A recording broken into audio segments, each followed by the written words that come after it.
Business Takeout presents The Takeout Effect with Banki. The Takeout Effect brings real conversations in business. Welcome to The Takeout Effect, brought to you by Business Takeout. Business Takeout is a nonprofit that specializes, basically our mission is to improve Black wealth and empower Black entrepreneurs. I'm your host and my name is Banki. The Takeout Effect brings real conversations in business. Today's guest is an award-winning speaker and the owner of Sheares Transport Inc. Welcome everyone. Welcome Roger Sheares. Hi Roger, how are you doing today? I'm doing well, Banki. How are you? I am pretty good. This is my first show for 2022. Well, I'm glad to be the first one. Thank you very much for having me. Definitely. We have so much to discuss today. We're going to talk about generational wealth. We're going to talk about public speaking and what it means for entrepreneurs, business tips, and so much more. But before we do, we have a message from our sponsor. Our sponsors today is Banki Designs. Banki Designs is a creative design agency that specializes in graphic design, web design, and social media content creation. So let's hear a message from our sponsor.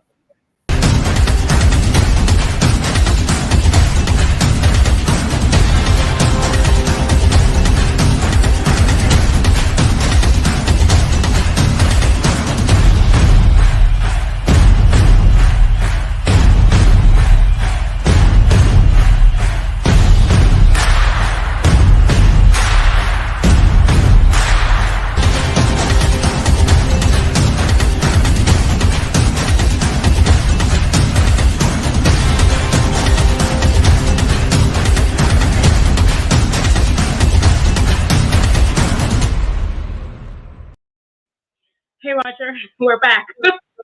All right. So just diving right into it, generational wealth. I wanted to have that be the first topic of discussion today. Basically, generational wealth is financial resources that is passed down from multiple generations. One way to do this is to pass down a business, a family-owned business, right? You are the owner of Sheares Transport Inc. I believe it's been around for like 30 years. 37. This will be 37. our 30. Yeah. That's amazing. So tell me about basically how Sheares Transport Inc. started and how you became the owner of it. Well, the business started by my father. Originally, it was his brothers, two of them, and himself that started the company. Eventually, my dad broke away and started his own company. And that business has been going now, as I said, for 38 years. My dad, coming from the islands, wanted obviously a better life for the family. He worked at many jobs prior to that and then decided to take the skills that he had learned over time and start his own business. And I think that was one of the greatest things that he did. Obviously, it helped us as a family throughout the years, got us through our schooling, and obviously helped us in many other ways. I eventually took over the business about 13 years ago. About 13 years ago or so, somewhere around there. And that was at a time when my father decided to go for early retirement. So my mom and my dad went back home to the lovely shores of Grenada. Beautiful. And that's where they are right now. I wish I was there right now. Oh, so do I. I missed it. We were there 2 years ago, and 2019 in December, we were there and never realized that this would have happened after that trip. It was one of the greatest trips we ever had. The entire family was there. It was amazing. So I remember seeing some of the pictures. Oh, yes. Online. Yes, I saw some of the pictures online. And, Yeah. my mom's going back in 2 weeks. So I definitely wish I was there right now. So, Well, tell her to bring some of the sunshine back. yes, definitely. So the ideal situation for most Black families to look up to is pretty much what your dad did. Have a business, grow it to the point where you're able to pass it on, right, successfully, and retire, you know? Um, so with that, your business, I remember you saying it works on its own, meaning you can go on vacation and you have employees and whatnot, and everything is taken care of. What tips would you have for anyone who wants to get their business to a point where it runs on its own? Well, the first thing is to understand the trends and the market, and of course, what the business is about. There are many pitfalls that people get into, obviously, when they start. My father, I know that he had many different challenges along the way when he was starting this business. Primarily, it is a business that is primarily in the field of, well, we could say it's a white owned business for the most part when he first started. So cracking in there as a Black owner was very difficult for him when he first started, and he had to deal with those challenges along the way. And I remember there would be nights when he would come home and the frustration on his face, the long days, the Mm, frustration, the things that he had to deal with, the ridicules, the those who didn't think he would be able to make it this far. And of course, I give credit to my mother for being there right by his side. But I think it really comes down to always understanding your business and being one step ahead. If yeah, you're not one step ahead at all times, you will find yourself digging a hole that you don't want to be in. And that's one of the things that I learned from him. And even though I still face challenges to this day, I keep that in mind to always be one step ahead at all times. amazing. And I like how you connected to starting off by saying understanding the trends in your industry and being one step ahead, because those two go together, definitely.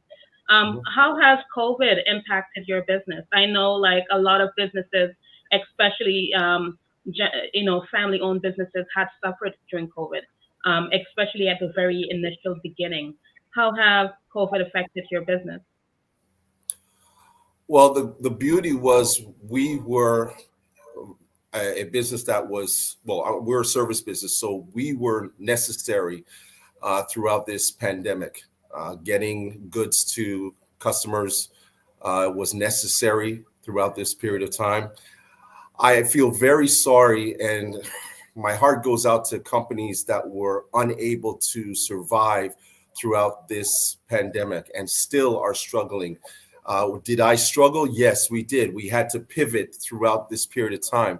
But the one thing that I'm very grateful for is that we were able to allow our employees to continue working their regular shifts throughout Right. this entire time. One of the things that I wanted was that they didn't have to worry about their job status and whether or not they would be working each day.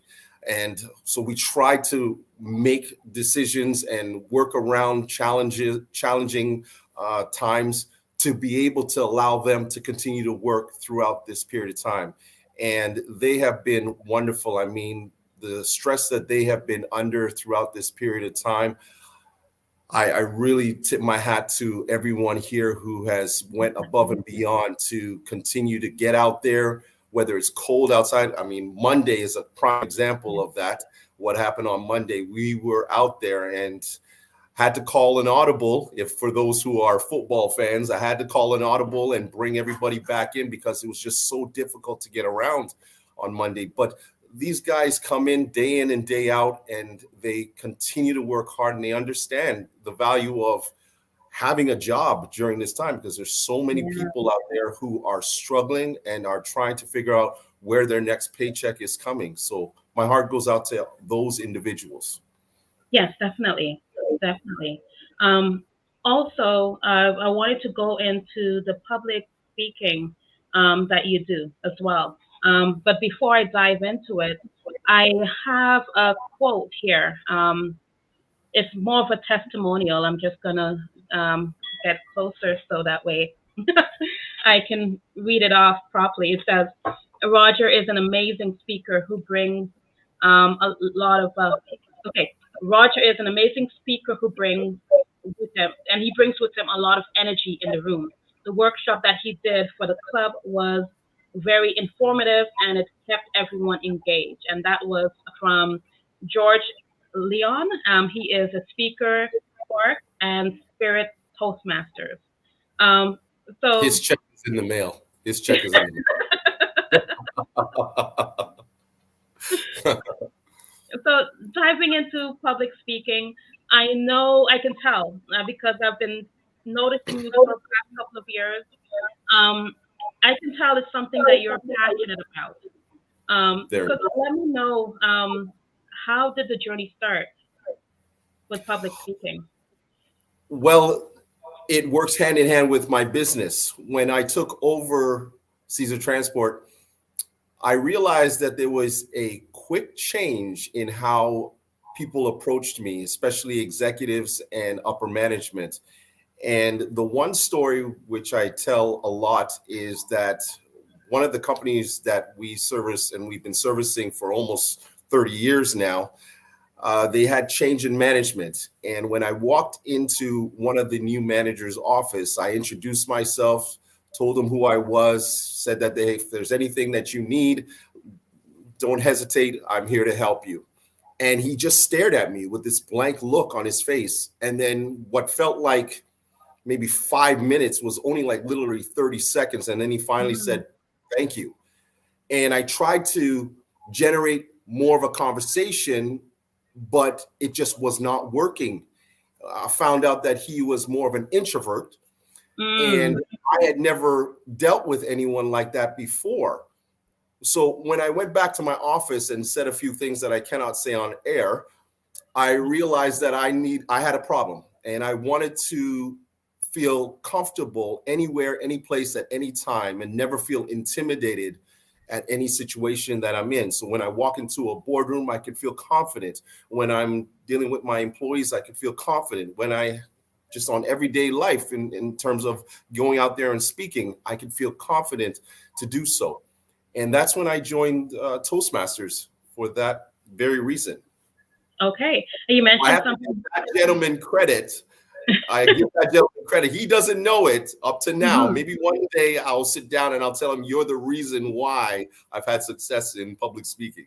But until Amazing. then, quiet.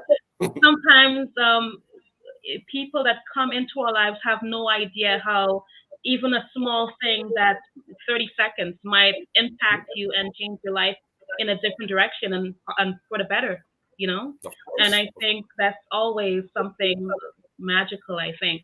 Um, so you mentioned that he was an introvert, right? Mhm.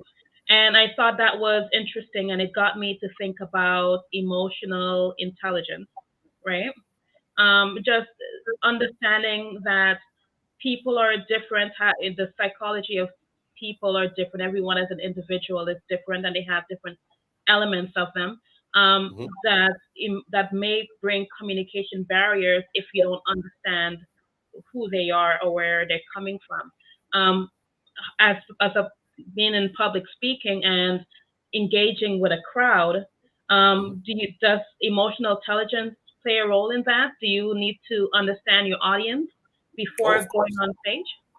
Of course. If as a public speaker, as a professional speaker, that's one of the things that you have to do before you even go to an event. Of course, when we were in person, I would always research the company, or I would research where I was going so I can understand who the audience was, and I would cater my speeches to them. I can't tell you how many times, and I've been guilty of it in the beginning, where I had a speech, that was what I was going to deliver. And no matter who was in that audience, I was still going to deliver that particular speech.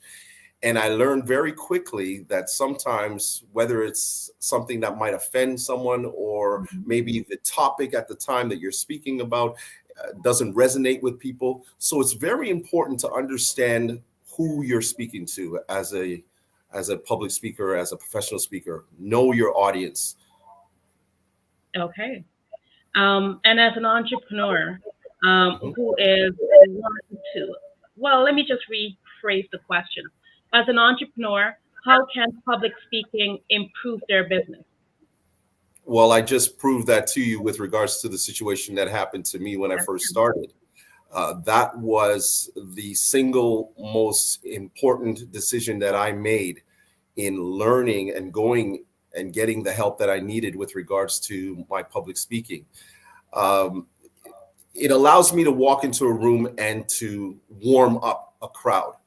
Sometimes what it comes down to, especially when you're on a cold call or when you're walking into an executive meeting and they may know you, but the idea that I've learned certain skills along the way in Toastmasters that has helped me to walk into a room and start to talk to people and feel very comfortable with them, and they feel comfortable with me, that when I do begin my presentation, I've already warmed up them and they are looking forward to hearing what I have to say.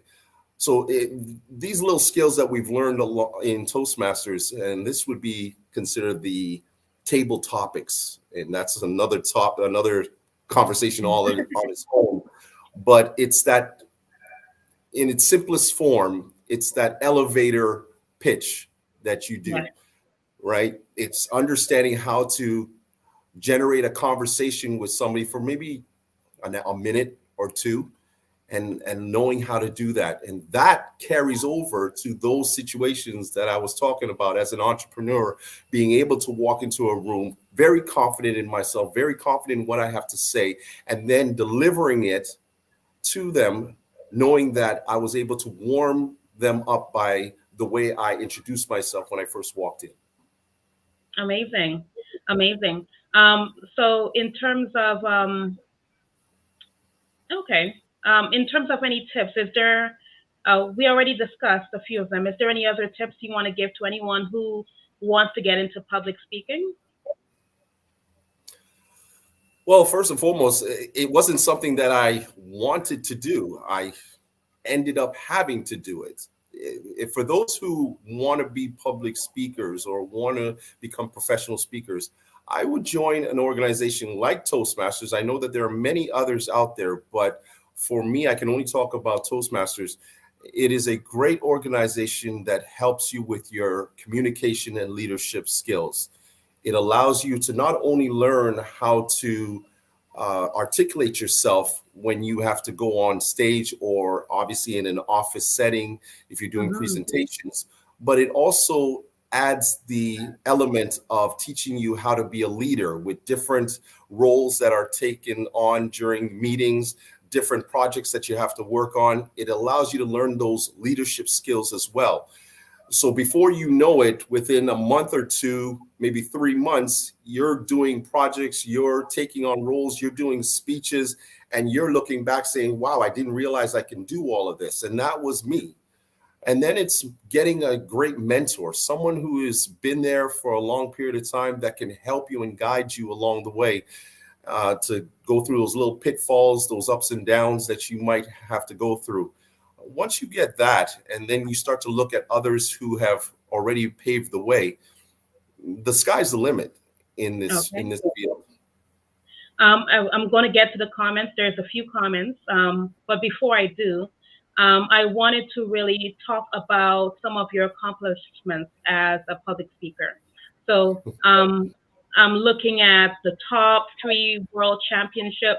Can you like elaborate on a lot of the awards that you've got from public speaking and the different avenues it got you into? Well, I've been in Toastmasters since 2011. I won my very first championship, which was the humorous speech championship in the district in 2014.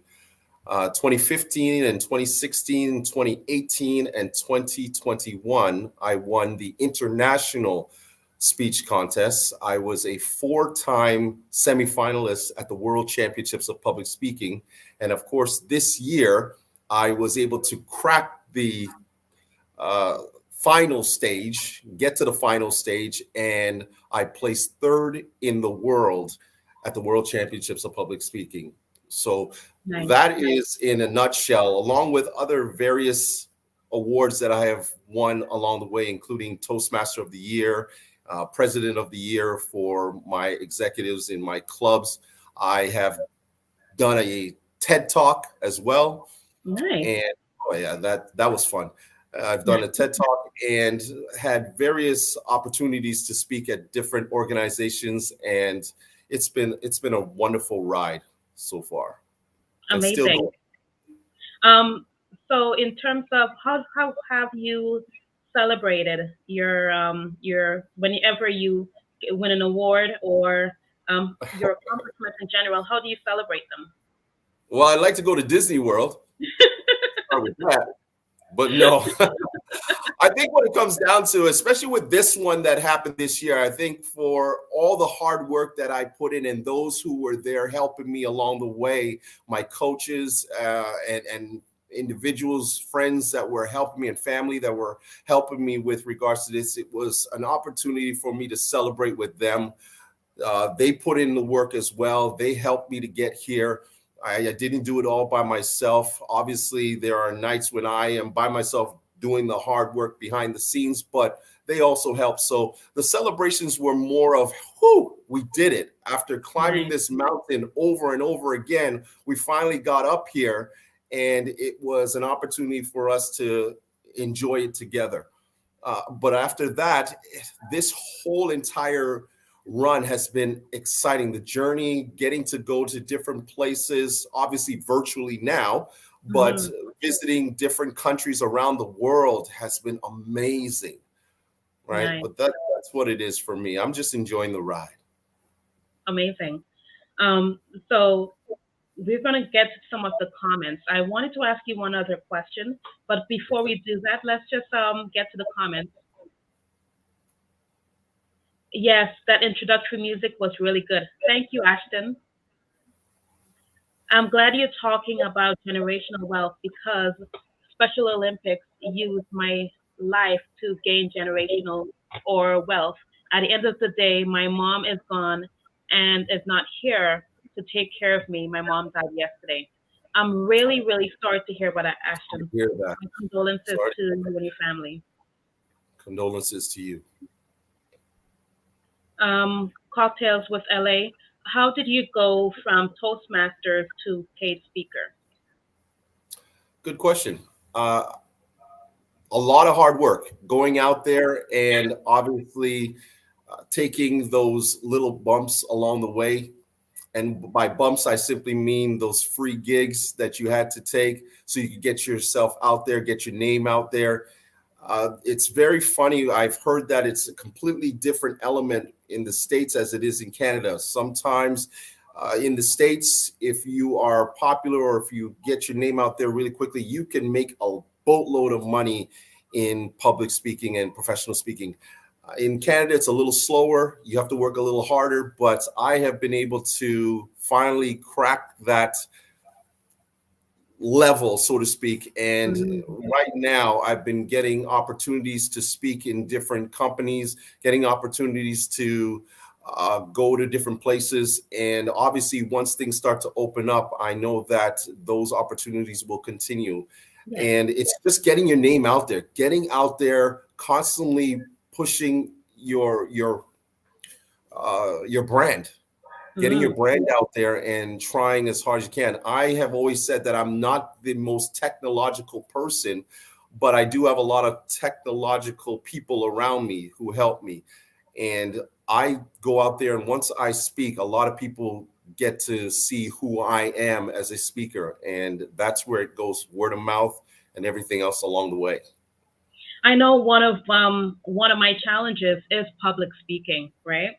I can tell because when I look back at some of my videos, I'm seeing I say a lot, and I too. I realize I said it now quite a few times, and I'm counting them in my head because that's something that we do at Toastmasters. So forgive me for anybody who's a Toastmaster who's seeing me do this. I'm sorry if I said too many of them. I just wanted to, that the last comment was from LA Wade. She has a show on here called The Cocktail Hour. Everyone check it out. It comes on Mondays at 5 p.m. And thank you, LA. That was a wonderful question. So in terms of now realizing that I have some challenges when it comes to public speaking, and I noticed that you have like the coaching empire. Tell me a little bit more about what that's all about. I started Empire Coaching because I wanted to give back for all the success that I've had in Toastmasters. I felt that it was my duty and my responsibility to help up and coming speakers so that they themselves can learn the skills that I have and one day get on the world stage of public speaking. Or even if it's not for that particular reason, for them to feel that they can walk into their particular office and do a presentation feeling very confident. So I've worked with people from around the world in various works and lines of work that they take on. And it's been wonderful to understand that what I've been able to accomplish and what I'm able to give back to them has helped them in where they want to go. So this is why I started Empire Coaching, so that I can help out people. And I want to do something that is off script right now, but I would love to give one of your lucky viewers and listeners a 1-hour session with me. If they are working on a presentation, if they're working on a speech, if they want to even just learn about public speaking and what it can do, I'm giving away 1-hour free session with me to one of your lucky listeners. One moment.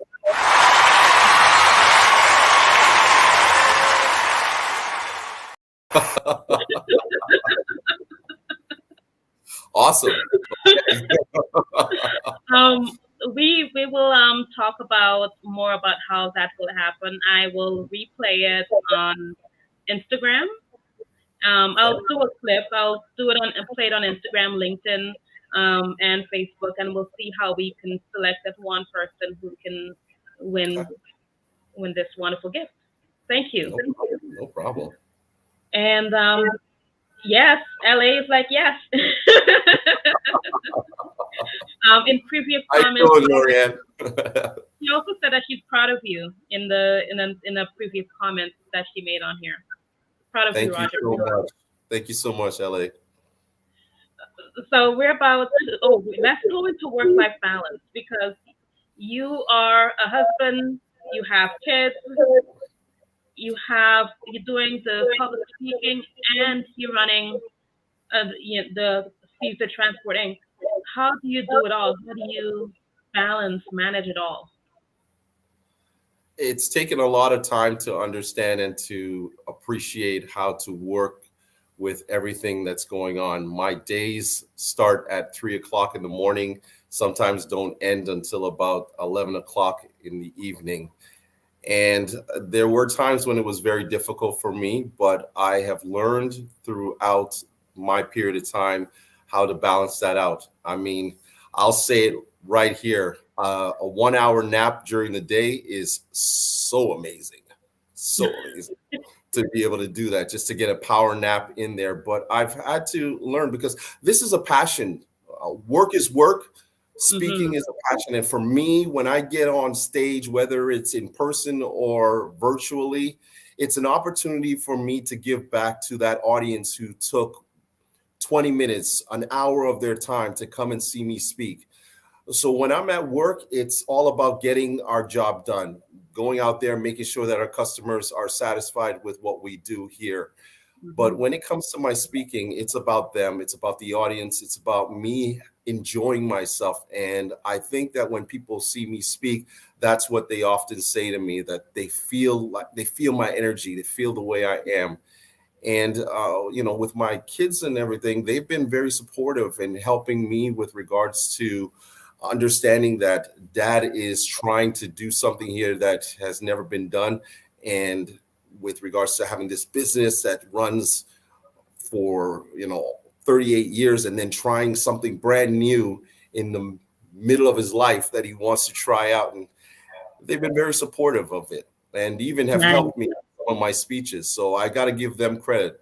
I have to give them credit. They've been very supportive.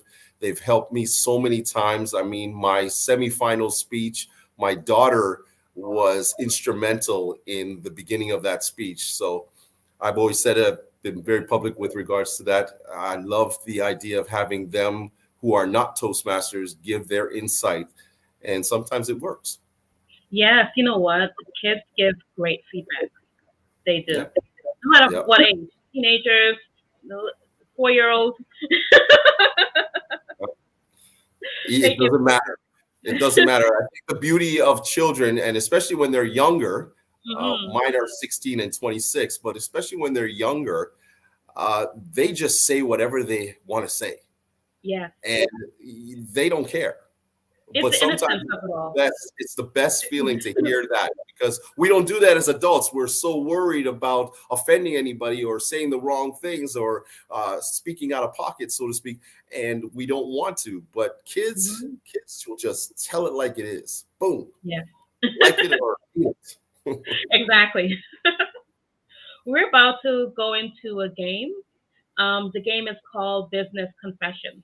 Okay. And pretty much what it is I will give you a business scenario type of question, and you will respond either with a lie or a confession. So let the game begin.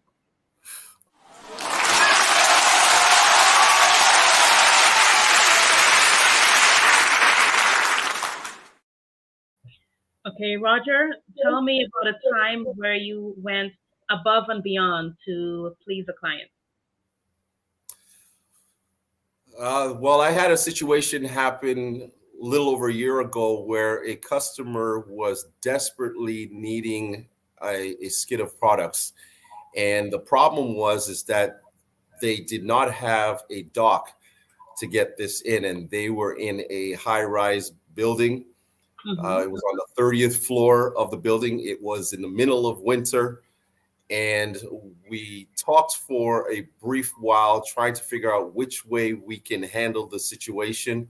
I finally jumped into one of my trucks and I said, you know what, I'm just going to go and take care of this for them. And I ended up bringing all the goods through the building, up the elevator to the office. And there was one lady working there at the time because it was very early in the morning. And I remember she said to me, I can't believe you did this. This is many times we would ask for transportation companies to drop off things and they would say that they're not doing it or they're leaving it right at the bottom of the building and they're not coming up. And for us to, or for myself to have done that for her, she remembered it. And what's funny is that I met her just a couple days ago. She was on a call that I was on where I was speaking. Small world. She ended up being on the call. She said, I heard this name. I remembered the name and then it hit me. That's the same guy that helped me when we needed help last year. So it was wonderful to see her and then talk to her about it afterwards. Okay. It's interesting because you just mentioned where your both worlds came in one. Basically, your transport company, and it just so happened that she was at another part of what you do that you're passionate about, and she was on that call, right? Was it a call or was it a Zoom meeting? It was a Zoom meeting. Okay. I'm trying to figure out if it's a lie or a confession. And how early in the morning did you deliver all these goods? This was at 6:30 in the morning.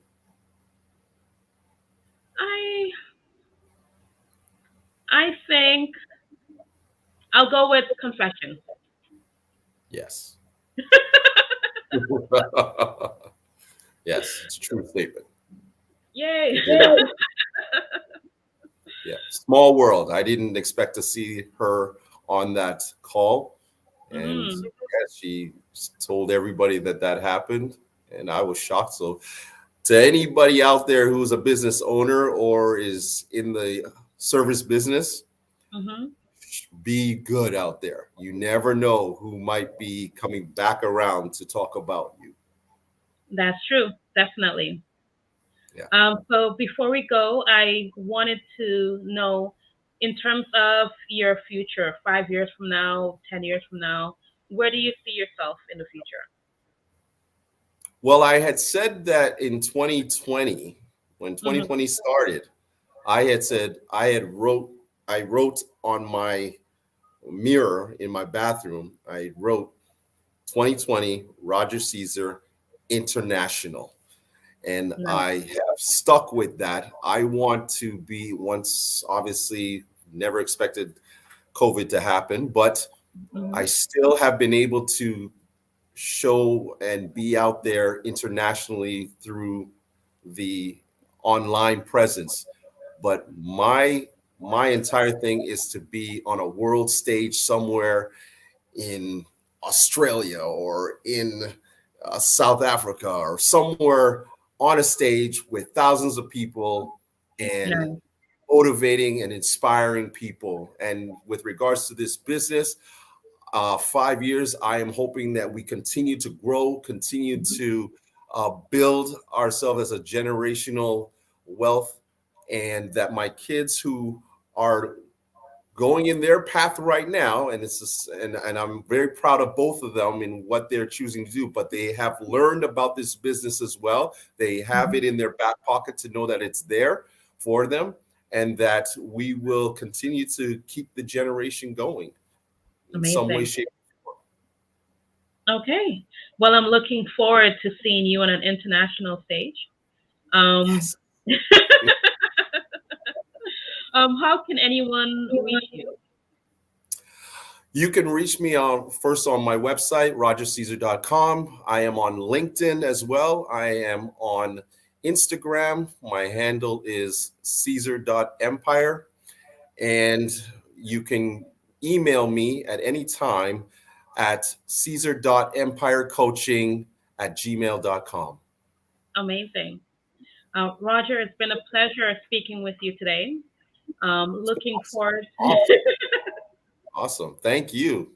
What a way to start 2022. Exactly.